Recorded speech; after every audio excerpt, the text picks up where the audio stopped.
आइए दोस्तों, स्वागत है आप सभी का एक और नए अध्याय में, जिसमें हम लोग पढ़ने वाले हैं युगपत समीकरण अभ्यास 7A। तो इसमें लिखा हुआ है एक नंबर पे यक्स के मान वाई के पदों में लिखिए। यानी यहाँ पे समीकरण जो दिए गए हैं इसमें से यक्स का मान आपको लिखना है जो वाई के पद में प्राप्त होता हो। तो आइए देख लेते हैं हम इसे लिखेंगे कैसे। ये एक नंबर पे है यक्स माइनस वाई बराबर 4। सवाल हमारा कह रहा है कि यक्स के मान y के पदों में लिखिए। ठीक है, यानी हमें यक्स का मान बताना है कि कितना होगा और वह y के पदों में प्राप्त होना चाहिए। तो यहाँ हम यक्स बराबर जब निकालेंगे तो यह y पक्षांतर हो जाएगा उधर। तो यहाँ पे पहले से 4 लिखा हुआ है, y माइनस में है, पक्षांतर हो गया तो y प्लस में हो गया। यानी यक्स का मान निकला 4 धन y। ठीक है, आप देख सकते हैं कि इसमें एक पद y का भी है।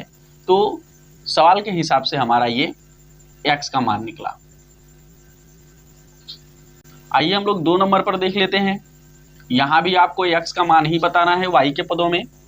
तो पहले लिखा हुआ है 2x प्लस 4y बराबर 6।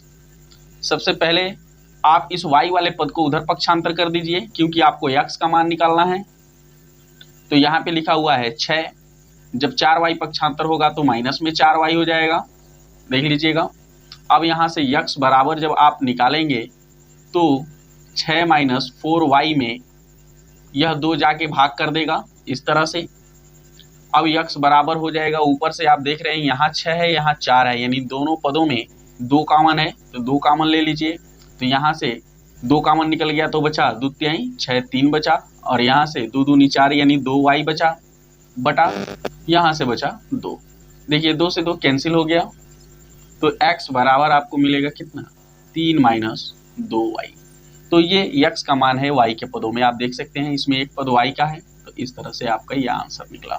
इसकी जरूरत कब पड़ेगी, जब आप प्रतिस्थापन विधि करेंगे तो उसमें इन सभी चीजों की जरूरत पड़ेगी, इसकी आवश्यकता पड़ेगी। x का मान या y का मान निकालने की जरूरत वहां पड़ेगी। ठीक है, इसलिए यहाँ पे शुरू में दिया हुआ है कि आप किस तरह से इसको निकालेंगे, इसको आप समझ लीजिए। तो ये तो था सवाल नंबर 1। आइए अब हम लोग देख लेते हैं सवाल नंबर 2। तो सवाल नंबर 2 में लिखा हुआ है 5x माइनस वाई बराबर 9। यहाँ हमें मान निकालना है y का, और किस में निकालना है, x के पदों में। तो आप देख रहे हैं कि यहाँ y माइनस में है तो इस y को इधर पक्षांतर कर दीजिए, और यहाँ जो 9 लिखा हुआ है प्लस में उसको इधर पक्षांतर कर लीजिए। यानी यहाँ हो जाएगा 5x माइनस 9 बराबर, ये y माइनस में है तो उधर गया तो प्लस में y हो गया। हमें y का मान निकालना है x के पदों में, याद रखेंगे आप। तो अब हमें यहाँ मान प्राप्त होता है y बराबर 5x माइनस 9। ये हमारा आंसर होता है। अब आइए यहाँ हम 2 नंबर पर इसका निकाल लेते हैं। यहीं पे यहाँ पे देखिए हमको निकालना है y का मान x के पदों में। तो y यहाँ माइनस में है तो y को पहले इधर पक्षांतर कर लीजिए, यानी माइनस में 2y जो है उधर चला जाएगा बराबर के, और यहाँ जो 10 लिखा है इसको हम पक्षांतर कर लेंगे 6x के पास। यानी ये हो जाएगा 6x माइनस 10 बराबर, ये माइनस में 2y है, पक्षांतर होगा इधर आएगा तो ये प्लस में 2y हो जाएगा। अब यहाँ पे देख लीजिए आप कि इन दोनों पदों में 2 कॉमन है, तो आप यहाँ से 2 कॉमन ले लीजिए। यहाँ से बच गया 2 तिहाई 6 यानी 3x माइनस 2 पचे 10 बराबर 2y। अब यहाँ से आप y बराबर जब निकालेंगे तो यह 2 आके इस पूरे पदों में भाग कर देगा, यानी ये हो जाएगा 2 कोष्टक में 3x माइनस 5/2। 2 से 2 कैंसिल हो गया। अब y बराबर आपका निकला यहाँ से 3x माइनस 5। यह हमारा मान है, किसका, y का मान है x के पदों में। तो इस तरह से आप इसको भी ज्ञात कर लेंगे। तो चलिए हम लोग चलते हैं अगले सवाल की तरफ। सवाल नंबर 3 देखते हैं। लिखा है हल कीजिए सारणी विधि से। 2 समीकरण दिए हुए हैं। समीकरण 1 x प्लस वाई बराबर 4, और समीकरण 2 दिया हुआ है 5x प्लस 12y बराबर 13। यहाँ देखिए सवाल नंबर 2 में भी 2 समीकरण दिए हुए हैं, 5x बराबर y और 2x धन y बराबर 7। हमें क्या करना है, हल करना है। हल करने का मतलब ये हुआ कि इसमें x और y का मान ज्ञात करना है, और वो भी किससे ज्ञात करना है, सारणी विधि से ज्ञात करना है। तो आइए हम लोग देखते हैं कि इसका सारणी विधि क्या होता है और कैसे हम इसमें से x और y का मान निकालते हैं। तो पहले हम समीकरण नंबर 1 लेते हैं। लिखा है x प्लस वाई बराबर 4। ठीक है, क्वेश्चन 1। इसके लिए आपको एक सारणी बनाना है। ठीक है, तो सारणी बनाने के लिए हम क्या करेंगे, सबसे पहले x और y के मानों को लिखेंगे। तो देखिए ये साड़ी बन रहा है। साड़ी बन जाने के बाद हम सबसे पहले यक्स का मान इसमें भर देंगे और उसी के आधार पर हम वाई का मान निकालेंगे और वाई के साड़ी में भर देंगे। हम इसमें यक्स का मान 1 से लेके और जहां तक धन में भरेंगे, 0 के बाद पुनः उन्हीं संख्याओं का पुनरावृत्ति हो जाएगा। जैसे 1 के बाद हम 2 लिखते हैं, फिर 3, फिर 4, 5, फिर हम इसमें क्या भरेंगे, 0 भर देते हैं और फिर उन्हीं संख्याओं की क्या हो जाएगी, माइनस में पुनरावृत्ति हो जाएगी। अब 0 यहाँ हो गया तो 0 के बाद क्या है, -1, -2, -3, -4। ठीक है, आप चाहें तो इसमें एक और बना के आप रख सकते हैं, -5। ठीक है, अब देखिए यहाँ पे हमने x का मान इसमें भर दिया एक सीरीज में, यानी 1 2 3 4 5, 0, -1, -2, -3, -4 और -5। अब इसी के आधार पे हम y का मान ज्ञात कर लेंगे। आइए हम लोग y का मान निकालते हैं, यानी x + y बराबर 4 है। हमने x बराबर 1 रखा तो देखिएगा y का मान कितना हो जाएगा, एक पक्षांतर हो जाएगा उधर, ये एक इधर प्लस में है, उधर गया तो ये माइनस में हो गया, यानी y बराबर कितना मिला, 3। अब देखिए जब x का मान 1 होगा तो y का मान कितना होगा, 3 होगा। अब देख लीजिए यहाँ पे यदि हम 2 भरते हैं, यानी x बराबर 2 भरते हैं, धन y बराबर 4, तो यहाँ y बराबर जब आप निकालेंगे तो यह 2 पक्षांतर होकर 4 में से घट जाएगा, यानी y बराबर कितना मिलेगा, 2। यानी जब x बराबर 2 होगा तो y बराबर भी कितना मिलेगा आपको, 2 मिलेगा। अब आइए हम लोग यहाँ x की जगह पे 3 भरते हैं, तो 3 धन y बराबर 4। अब ये 3 पक्षांतर होके 4 में से घट गया, यानी y बराबर कितना मिला, 1। जब x बराबर 3 रहेगा तो y बराबर कितना मिलेगा, 1 मिलेगा। अब आइए हम लोग 4 भर लेते हैं यहाँ पे, यानी x बराबर 4 है, धन y बराबर 4, 4। ठीक है, अब y बराबर जब निकालेंगे तो 4 में से 4 घट जाएगा, बराबर किसके बचेगा, 0 के। यानी जब x बराबर 4 होगा तो y बराबर 0 मिलेगा। अब हम भर लेते हैं 5, जहाँ x है वहाँ हम क्या रखते हैं, 5 रखते हैं, धन y बराबर 4। तो जब y बराबर हम निकालेंगे तो यह 5 पक्षांतर हो जाएगा, इधर प्लस में है वहाँ माइनस में हो गया, तो y बराबर कितना बचा, माइनस में 1। यानी जब y बराबर 5 रहेगा, यानी जब x बराबर 5 रहेगा तो y बराबर -1 निकलेगा। अब देखिए जब हम x बराबर 0 भरेंगे तो यहाँ 0 रखते हैं x की जगह पे, +4 बराबर 4, तो y बराबर हमें कितना मिलेगा, 4 मिलेगा। देख रहे हैं ना। अब देख लीजिए जब हम यहाँ पे x बराबर -1 रखेंगे, धन y बराबर 4, तो जब y बराबर निकालेंगे तो एक पक्षांतर होके जाके 4 में जुड़ जाएगा, यानी y बराबर कितना मिलेगा, 5 मिलेगा। तो जब हम x बराबर -1 रखेंगे तो y बराबर 5 मिलेगा। देखते रहिएगा यहाँ पे। अब जब हम यहाँ x बराबर -2 रखते हैं, धन y बराबर 4, देखिएगा यही समीकरण में हम बार बार भर रहे हैं x का मान, जो यहाँ हमने ऊपर पहले लिख दिया है। तो अब हम देखिए y बराबर जब निकालेंगे तो यह, यानी y बराबर कितना मिलेगा, 6 मिलेगा। तो जब x बराबर 2 होगा तो y बराबर 6 मिलेगा। अब देखिए हम लोग 3 भर लेते हैं, यानी x की जगह पे -3, धन y, देखिएगा -3 धन y बराबर 4। अब y बराबर जब हम निकालेंगे तो यह 3 इधर माइनस में है, उधर जाके ये प्लस में हो जाएगा, यानी y बराबर कितना मिला, 7। यानी जब x -3 रहेगा तो y बराबर 7 प्राप्त होगा। अब आइए हम लोग देख लेते हैं 4 भर के, यानी -4 x की जगह पे भरते हैं, प्लस y बराबर 4, यानी y बराबर कितना मिलेगा, 8 मिलेगा। यानी जब आप x बराबर -4 रखेंगे तो y बराबर 8 मिलेगा। अब आइए हम लोग देख लेते हैं, -5 भरते हैं, धन y बराबर 4, यानी y बराबर कितना मिला, 9 मिला। देख रहे हैं ना, x बराबर 5 होगा तो y बराबर धन में 9 मिलेगा। अब देखिए ये हमने पहले समीकरण का सारणी बनाया यहाँ पे, जिसमें हमने x बराबर 1 2 3 4 5 और 0, फिर उसी की पुनरावृत्ति -1 -2 -3 -4 और -5 रखा, और इसके आधार पे हमने y का मान निकाला यहाँ पे। अब ये एक सारणी बन गया। आइए अब हम लोग दूसरी सारणी बना लेते हैं। यहाँ पे जो लिखा हुआ है, यानी 5x + 12y बराबर 13। अब इस समीकरण की सारणी हम बनाएंगे। अब आइए हम लोग समीकरण नंबर दूसरा ले लेते हैं, यानी 5x + 12y बराबर 13। इसी प्रकार से इसकी भी सारणी हम बनाएंगे। पहले लिखेंगे x और y,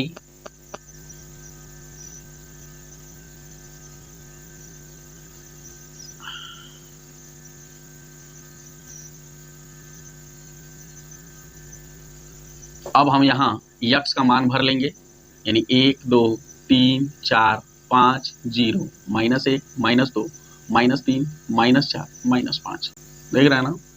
अब ये भर लिया गया। अब इसके आधार पे हम y का मान निकाल लेंगे। तो आइए हम लोग भर लेते हैं, यानी 5x + 12y = 13 दिया हुआ है। अब इसमें x का मान हम 1 रखेंगे, यानी 5 × 1 धन 12y = 13। अब हम 5 एकम 5 कर लेंगे यहाँ पे, धन 12y = 13।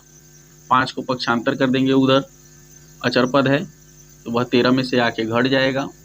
अब हम यहाँ 12y = 13 में से 5 गया 8। अब y बराबर जब हम निकालेंगे यहाँ पे, ठीक है, यहाँ लिख लीजिए y बराबर, तो यह 12 पक्षांतर हो जाएगा और 8 में जाके भाग कर देगा। 4 दूनी 8 और 4 तिहाई 12, यानी y बराबर कितना मिला, 2/3। जब x बराबर आप इसमें 1 भरेंगे तो y का मान आपको कितना मिलेगा, 2/3 मिलेगा। अब आइए हम लोग इस समीकरण में भरते हैं x बराबर 2, यानी 5 × 2 धन 12y = 13।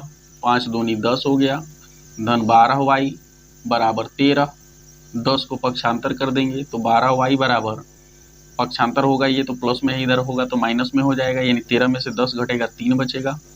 जब y बराबर हम निकालेंगे तो यह 12 इस 3 में जाके भाग कर देगा, यानी 3 एकम 3, 3 चौको 12। तो y बराबर हमें कितना मिला, 1/4। यानी जब आप इस समीकरण में x बराबर 2 भरेंगे तो y का मान आपको 1/4 मिलेगा। अब आइए हम लोग इसी समीकरण में 3 को भरते हैं, यानी 5 × 3 धन 12y = 13। 5 तिहाई 15 हो गया, धन 12y = 13। अब यह 15 पक्षांतर हो जाएगा, इधर प्लस में है उधर जाएगा तो माइनस में हो जाएगा, ठीक है, यानी इस तरह से। अब 15 माइनस में है, 13 प्लस में है, तो माइनस में कितना बच जाएगा, 2, और यहाँ बचा 12y। अब हम क्या करते हैं, y बराबर निकालते हैं, तो यह 12 इस -2 में जाके भाग कर देगा, 2 एकम 2, 2 छक्के 12, यानी माइनस में 1/6 मिला y का मान। यदि आप x बराबर 3 भरते हैं तो y का मान माइनस में 1/6 मिलता है, इस तरह से। अब आइए हम लोग इसी समीकरण में मान भर लेते हैं 4। तो 5 × 4 धन 12y = 13।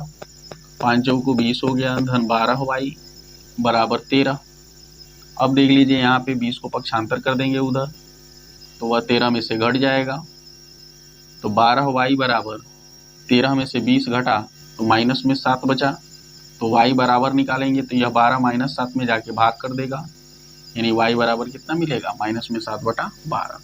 यदि आप x का मान यहाँ इस समीकरण में 4 भरते हैं तो y का मान आपको माइनस में 7/12 मिलता है। अब आइए इसी समीकरण में हम भर लेते हैं 5। तो यहाँ 5 है, 5 × 5 धन 12y = 13। 5 25 हो गया ये, धन 12y = 13। 25 पक्षांतर हो जाएगा तो 13 में से घट जाएगा। तो अब देख लीजिए ये 12y हो गया, 13 में से 25 घटा तो माइनस में 12 हुआ। y बराबर आप निकाले तो माइनस में 12 का प्लस में 12 से भाग लग गया, कट गया यहाँ पे, यानी आपको कितना मिला, y बराबर -1 मिला, ठीक है।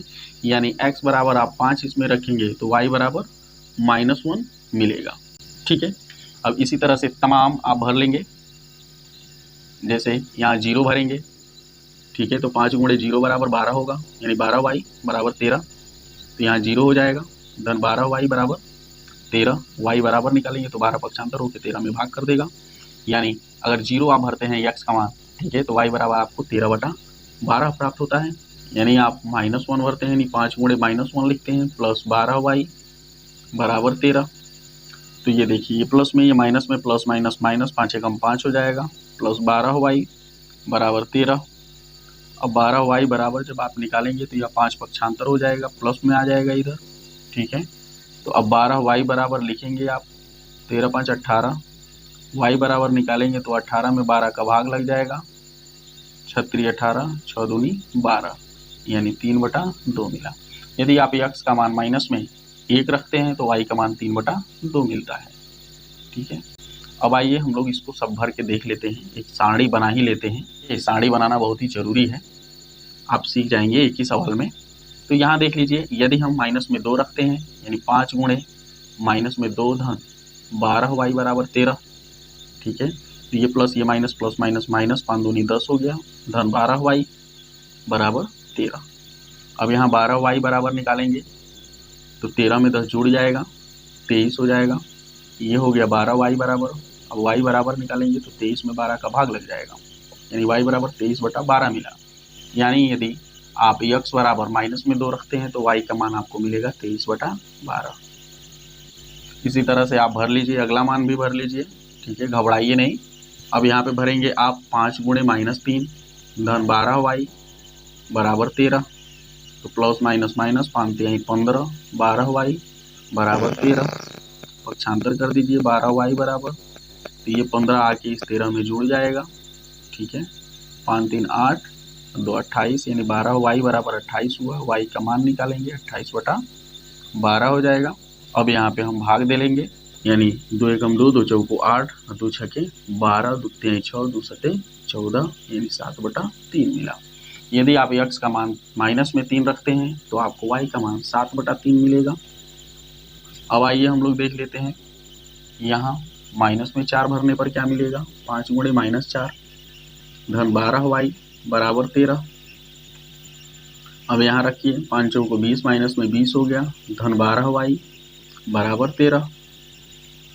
अब यहाँ देख लीजिए 12y बराबर आप निकालेंगे तो 13 पक्षांतर तो 20 पक्षांतर हो जाएगा और 13 में जाके जुड़ जाएगा, यानी 12y बराबर आपको मिल गया 20 और 13 33। y बराबर आप निकालेंगे तो 33/12 मिलेगा। 3 ग्राम 22 3 चौको 12 यानी 11/4 मिलेगा। यदि -4 रखते हैं x का मान तो y का मान 11/4 मिलेगा आपको। अब देख लीजिए यहाँ पे, यदि आप x बराबर माइनस में 5 रखते हैं धन 12y बराबर 13, तो 5 25 होता है माइनस में, प्लस 12y बराबर 13। अब यहाँ पे 12y जैसा है वैसा ही लिखिए, 25 को पक्षांतर कर लेंगे इधर, तो 25 प्लस में हो जाएगा। 12y बराबर निकालेंगे तो 5 3 8 2 1 3 38 हो गया। y बराबर आप निकालेंगे तो 38/12 हो जाएगा यहाँ। अब यहाँ पे आप काट लेंगे तो काट लीजिए, यहाँ भी 38/12 लिख के आप काट सकते हैं, थोड़ा सा साफ दिखाई देगा। यानी 2 एकम 2 2 9 18 2 छके 12 यानी 19/6 आपको मिलेगा। यानी आप x का मान यदि माइनस में 5 रखते हैं तो y का मान 19/6 रखिए, ठीक है। अब यहाँ से x और y का वह मान हमें बताना है जो इन समीकरणों में अगर रख दें तो इस समीकरण को पूरा पूरा वो संतुष्ट कर दें। यानी x का यहाँ मान रख दें और y का यहाँ मान रख दें तो इधर भी 4 हो जाए इसके बराबर। यही होता है समीकरण को संतुष्ट करना। यहाँ x का मान रख दें, यहाँ y का मान रख दें तो इधर भी 13 हो जाए, यानी इसके बराबर हो जाए। समझ रहे हैं ना। यानी समझ लीजिए ऐसे कि दाहिने पक्ष के बराबर बायां पक्ष हो जाए, यहाँ दाहिने पक्ष के बराबर क्या हो जाए, बायां पक्ष हो जाए, ठीक है। तो हम कहेंगे कि समीकरण क्या हो गया, संतुष्ट हो गया।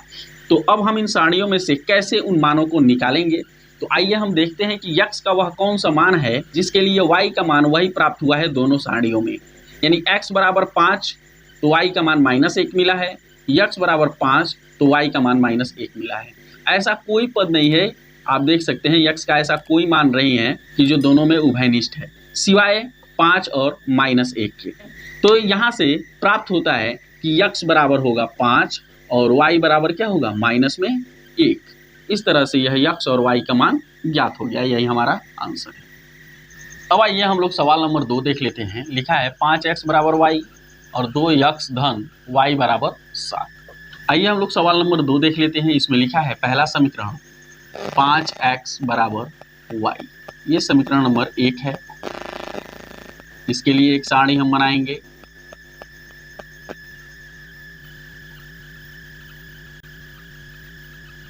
अब हम क्या करेंगे, समीकरण 2 के लिए भी सारणी बना लेंगे। इसके लिए सारणी हम बनाते हैं, यानी x और y हम लेंगे इस तरह से। अब हम क्या करेंगे, यहाँ पहले सारणी में हम x बराबर 1 लेते हैं, 2 लेते हैं, ठीक है, 0 लेते हैं, फिर -1 लेते हैं और -2 लेते हैं।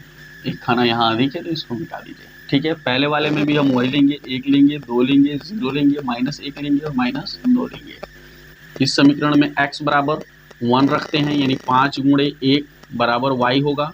तो 5 एकम 5, यानी y बराबर कितना मिलेगा आपको? 5 मिलेगा। यानी x बराबर 1 रखेंगे तो y बराबर 5 आपको प्राप्त होगा। अब हम इस समीकरण में यदि 2 रख देते हैं x बराबर, तो y बराबर हमें 10 मिलता है। देख रहे हैं आप, 5 दूनी 10। यदि हम यहाँ पे x बराबर 0 रखते हैं तो हमें y बराबर 0 प्राप्त होता है। देखिएगा, अब देख लीजिए, यदि हम यहाँ x बराबर -1 रखते हैं तो ये प्लस ये माइनस, प्लस माइनस माइनस हो गया, 5 एकम 5 हो गया, यानी हमें यहाँ पे माइनस में 5 मिलेगा। यदि हम यहाँ x बराबर माइनस में 2 रखते हैं तो ये प्लस ये माइनस, प्लस माइनस माइनस हो जाएगा और 5 दूनी 10 हो जाएगा, यानी y बराबर 10 मिलता है यदि हम x बराबर -2 रखते हैं। अब आइए वही मान हम इसमें भी भर लेते हैं, यानी ये समीकरण हमारा दिया हुआ है 2x धन y बराबर 7, तो x बराबर हम यहाँ 1 भरते हैं, धन y बराबर 7, 2 एकम 2, धन y बराबर 7, तो 7 में से 2 घटा तो 5, यानी y बराबर कितना मिला? 5 मिला। देखिएगा यहाँ पे, अब देखिए यहाँ x बराबर 1 रखने पर y बराबर 5 मिला, यहाँ भी x बराबर 1 रखने पर y बराबर 5 मिला, यानी x का मान 1 और y का मान 5 इन दोनों में उभयनिष्ठ है। आप देख रहे हैं ना, यानी कॉमन है। ठीक है, तो जो उभयनिष्ठ यानी जो कॉमन होगा, ठीक है, वही x और y का मान होगा। तो आइए हम लोग सबको भर के देख लेते हैं। यहाँ पे आंसर तो हमें मिल ही गया है फिलहाल।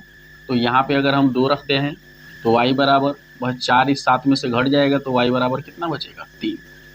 x बराबर 0 रखना है, यहाँ पे 2 जीरो 0 हो जाएगा, यानी y बराबर हमें कितना मिलेगा? 7 मिलेगा। देख रहे हैं ना, हम -1 रखते हैं बराबर कितना हो जाएगा? 9, ये y का मान। देख रहे हैं ना, यदि हम यहाँ पे -2 रखते हैं यानी y बराबर कितना मिलेगा? 11। तो आप देख सकते हैं कि x बराबर 1 y बराबर 5, ठीक है, यही दोनों मान इसमें दोनों साड़ियों में उभयनिष्ठ है। तो हम लिखेंगे x बराबर 1 और y बराबर 5 इस समीकरण के हल है। ठीक है, इस तरह से आप इसको हल कर लेंगे साड़ी विधि से।